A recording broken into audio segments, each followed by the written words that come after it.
నమస్కారం అండి. యాక్చువల్లీ ఈరోజు షూటింగ్ ఉంది, చిన్న సినిమా. నిన్న ఈవినింగ్ ఫోన్ చేసి మండే పెట్టుకుంటారా కొంచెం, దేని సార్ అంటే మా సక్సెస్ మీట్ ఉంది, ఎప్పుడో ఒకసారి వస్తుంది, ఇలాంటి అవకాశం మిస్ అవ్వడం ఎందుకు అని పాపం వాళ్ళు అర్థం చేసుకుని షూటింగ్ మండే పోస్ట్పోన్ చేశారు.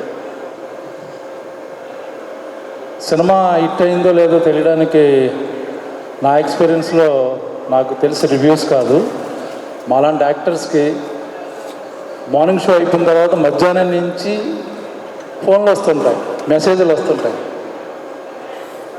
సినిమా బాగోలేకపోయినా ఎవరు ఫోన్ చేయరు, క్యారెక్టర్ బాగాలేకపోయినా ఫోన్ చేయరు. రెండు బాగుంటాయి మట్టికి డైరెక్టర్ల దగ్గర నుంచి రైటర్స్, అసోసియేట్ కో డైరెక్టర్లు, మొత్తం ఇండస్ట్రీ మొత్తం 24 క్రాఫ్ట్స్ తెలుసు, లేకపోతే వాళ్ళల్లో ఫ్రెండ్స్ వాళ్ళందరూ ఫోన్లు చేస్తారు. చాలా చాలా కాలం తర్వాత నాకు నిన్న సాయంత్రం నుంచి ఫోన్ రింగ్ అవుతూనే ఉన్నాయి. ఈరోజు కూడా చాలా మెసేజ్లు. దాన్ని బట్టి సినిమా బాగా అందరికీ నచ్చుతుంది అని కన్ఫామ్ చేసుకున్నమాట. నచ్చేసింది, ఇట్స్ గోయింగ్ టు బి ఇంకా బ్లాక్ బస్టర్ అని అర్థమైపోయింది. నన్ను ఈ క్యారెక్టర్లో ఊహించాడు డైరెక్టర్, చాలా థ్యాంక్స్ చెప్పాలి. మెసేజ్ల తర్వాత చూసుకోవచ్చు, మళ్ళీ రాదు ఇలాంటి అవకాశం. ఓకే, మామూలు రెగ్యులర్గా నాకు బ్రహ్మాజీని ప్రజెంట్ చేసి చిన్న చిన్న వేరియేషన్ చేశాను. బట్ చాలా కాలం తర్వాత ఇప్పుడు నాగార్జున గారు నాకు చాలా తృప్తిగా ఉన్నాను, నాకు కూడా చాలా తృప్తిగా ఉందండి. ఒక యాక్టర్కి ఒక డిఫరెంట్ గెటప్లో అందులోంచి చిన్న పేరు రావడం అనేది థ్యాంక్ యూ నందు, ఆలోచించినందుకు.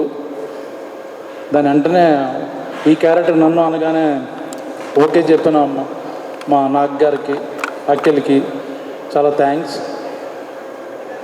నేను షూటింగ్లో అఖిల్తో అనేవాడిని, బ్లాక్ బస్టర్ సినిమాలో ఉండాలంటే సోలో ఓన్లీ వన్ క్యారెక్టర్ మీద ఎప్పుడు బ్లాక్ బస్టర్ రావు, ఒక సూపర్ హిట్లు అవుతాయి అంతే తప్పించు. చాలా క్యారెక్టర్ బాగుంటేనే అని చెప్పాను, అది మళ్ళీ ప్రూవ్ చేసింది. సో మరి బ్యూటిఫుల్ క్యారెక్టర్స్, దేన్ని తక్కువ చేయలేం. ఏది బాగుందంటే అన్నీ బాగున్నాయి. అన్ని క్యారెక్టర్ల మధ్య మొత్తం మార్క్స్ కొట్టేశాడు అఖిల్. అది పెద్ద ఛాలెంజింగ్, ఎందుకంటే అందరూ వెయిట్ తీస్తున్నారు, దీనికి నేను పంచుకున్నారు. బట్ లాస్ట్ 15 minutes నిజంగా ఏడిపించేశాడు మొత్తం థియేటర్లో. నేను ఎక్స్పెక్ట్ చేయలేదు అఖిల్ అంత బాగా. అంటే నీతో యాక్ట్ చేశాను కానీ ఈ సినిమాలో మా అందరిని మోసం చేశావు. చాలా సైలెంట్గా యు కిల్డ్ ఎవ్రీవన్.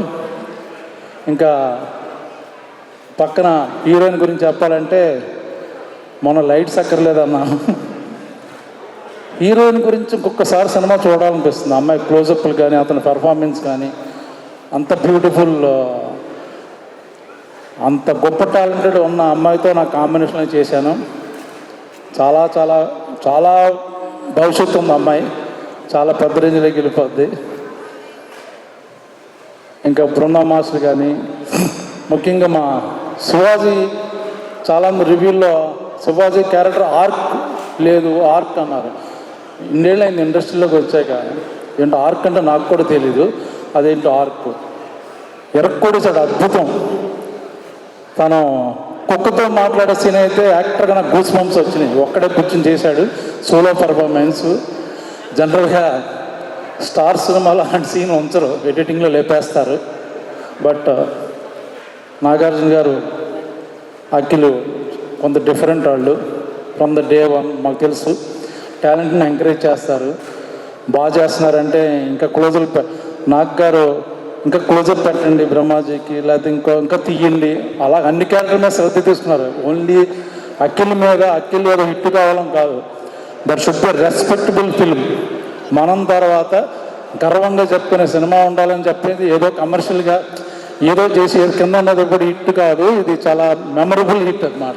ఈ సినిమా గురించి మాట్లాడుకుంటుంటారు ఇప్పుడప్పుడే కాదు, ఇంకా నెమ్మదిగా లాగా సింక్ అవుతూ పెర్ఫార్మెన్స్ల గురించి కానీ మిగతా అన్ని డిపార్ట్మెంట్ల గురించి కానీ. సో నాకు ఇంత మంచి క్యారెక్టర్ ఇచ్చిన నాగార్జున గారికి, అఖిల్ మా డైరెక్టర్, మా daring and dashing dynamic producer Nagavamsi గారు, వాళ్ళందరికీ thank you so much. Thank you అండి, థ్యాంక్ యూ సో మచ్.